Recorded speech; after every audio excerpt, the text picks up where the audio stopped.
Hi everyone, my name is Abby Davis, and my presentation today is on youth ownership in public libraries. I hope to give you a small taste of what I wrote about in my paper. I'm starting with this chart on public participation, and I'll go through it with you using an analogy, a dessert analogy, that I heard when I attended a presentation given by a member of YALSA. So the first step is inform. To inform, I would tell you, I'm bringing chocolate chip cookies for dessert. When I move into consult, I say, I'm thinking about bringing chocolate chip cookies for dessert. What are your thoughts? Do you have any input? Or I might give choices and allow someone to help me choose.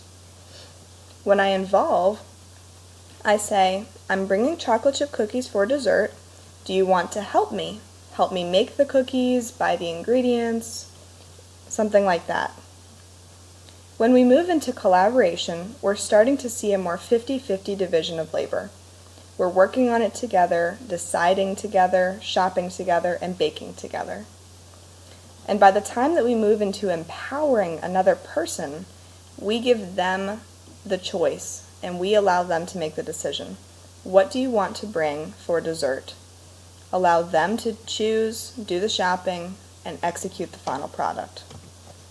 Here's what it looks like in youth services programming. To inform is when I plan the program and I just tell the teens about it. Consulting, I might ask some questions, but they're not part of the actual process. To involve them, I might ask them for help in some way, but this is not necessarily meaningful, and it's still clear that I'm in charge and they're nothing more than an assistant. When I collaborate, we're working together, sometimes from start to finish, or maybe even just on a small portion. When we move into empowering, I'm asking the teens to run the program from start to finish, from initiating the idea to the execution. So where does it begin? Well, the first step is really to be an advocate, and this is just a general framework that youth services librarians need to embrace. Of everyone that works in the library, we are the ones who are charged with making sure that we speak up for teens before they are empowered to speak up for themselves. There are so many adults in teens' lives who are doing nothing more than setting rules, setting boundaries, and enforcing them. So we, more often than not, need to be the ones who are listening, empathetic, understanding, trying to help them grow and change into their best selves. And we want to assume the best. It's easier to assume the best of a baby or, a struggling young mom or an elderly person who comes into the library. But we want to assume the best of our teens, that they have good intentions, that they're not trying to hurt us, annoy us. We also want to assume that they are here because they want to be here. We need to remember that the library is a voluntary institution, unlike school, and when teens come to the public library, we should assume that they want to be here, just like any other library patron. I think that this quote sums up that pretty well. It's from a young woman who participated in a Junior Friends group at her library. And she said, "Junior Friends helped me discover myself, my heritage, and my potential." I think that this shows that teens are really seeking meaningful experiences at their public libraries. So here's the power of voice. When we acknowledge someone's voice, what are we really acknowledging? Yes, we're spending time listening to them, but what does that really mean? Well, we're showing them that they have ability, that they have worth, that they are legitimate, and we're acknowledging their intelligence. We're saying that they are worth listening to. I feel like it's worth it to spend my time listening to your ideas, your thoughts, your feelings, and opinions. Now, there are challenges to this, and I considered two main challenges when I was writing my paper. One is the challenge of teens who are too agreeable, and this just happens from conditioning. Some teens are agreeable. It happens on a spectrum. Some are agreeable, and it's something that we can help them strengthen their muscles of decisiveness, but some have really their voices have been dampened down through the years and they've almost been silenced. But I've encountered many teens who have said, I'll do whatever you want, or that anything that you can think of sounds good to me, but we want to help them strengthen their muscles of decisiveness. We want to help them learn that they have a voice and their voice has power. Another challenge might be decoding teen voice, because not all teen ideas are going to necessarily be realistic. One of the authors that I read said that this meant blending inspiration with reality. She was dealt with having teens help her design a city. And teens had ideas such as skydiving, hang gliding, and climbing onto tall towers and jumping into foam pits. Now, none of these ideas were really realistic in themselves, but she decoded these teen voices, and she found that what they were really seeking was thrill-seeking opportunities. So, she created a city and a park or a playground with zip lines and with climbing towers. The last part of this slide is that youth voices are indicator voices. The same author that I read about city planning, she also had this to say about the indicator voices. That, the young people of our communities are what they need can often represent the needs of others who are underprivileged or underrepresented. For example, teens do not have cars, they need alternative forms of transportation, they don't have a lot of money, they haven't had a lot of lived experience, and they haven't completed their education yet. So the things they need are also going to be things needed by those with lower incomes, those in wheelchairs or pushing strollers.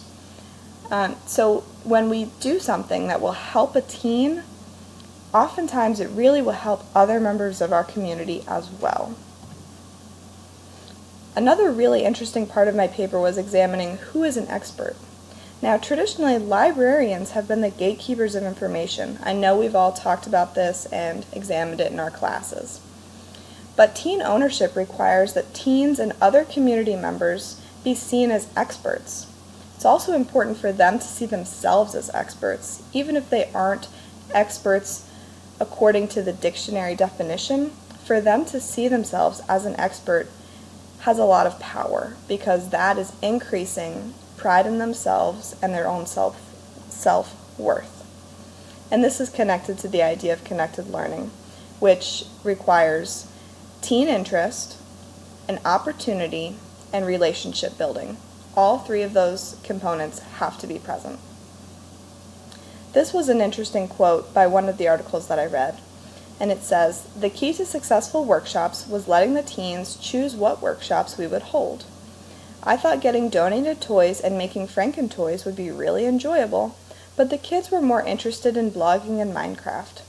Now, this comes from a school librarian who was working on makerspaces. And as she held her makerspace programs, teens led some of the programs, and outside experts led some of the programs. The great thing about bringing in other community members is that teens can still have ownership, because they can ask questions of those people, they can find those people to bring in, and they can build relationships that almost are at an adult level. We might call this networking. In my own experience, I tried this. For the purpose of my paper, I tried doing a cooking club with my teens. I started with the teen interest, and we did everything together. We did the list making, brainstorming, budgeting, we talked about roles and boundaries, chef versus sous chef, and we even went grocery shopping and created our meals together. Now, I talk about this because this was the first time that I really embraced teen ownership in the library, and it was inspired by this class. All in all, it went really well. It was hard at times, but the outcome was great. And this is what I learned. The first thing is have patience. This program did take a lot longer than if I had just done it myself. It took longer to assemble the teens, each step took longer, and there were times when I went through something like making a list of ingredients. Well, I already know what's in a smoothie or what's in hummus, but it was important for me to allow teens to go through this themselves, because they ultimately gather more knowledge, and there's more learning to be had when teens are fully embracing every part of the process. Quantity versus quality. because it took longer, it meant that I was focused on this program, this kind of program series for longer, so I had fewer programs, and it meant that my headspace was taken up by this. But I found the program to ultimately be higher quality because the teens, not only were they just having a healthy snack, which is what would have happened if I had just done everything and made the food for them, but they were in charge of every part of the process, and so they learned a lot about food and nutrition and cooking and everything that goes into cooking, which I hope will help them later in life. Another thing is outcomes versus numbers. Excuse me.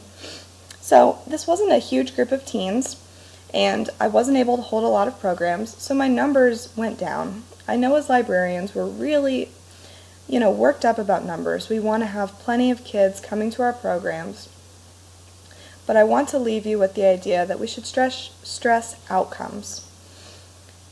We want to really have impactful, meaningful programming, even if the numbers are not always as high.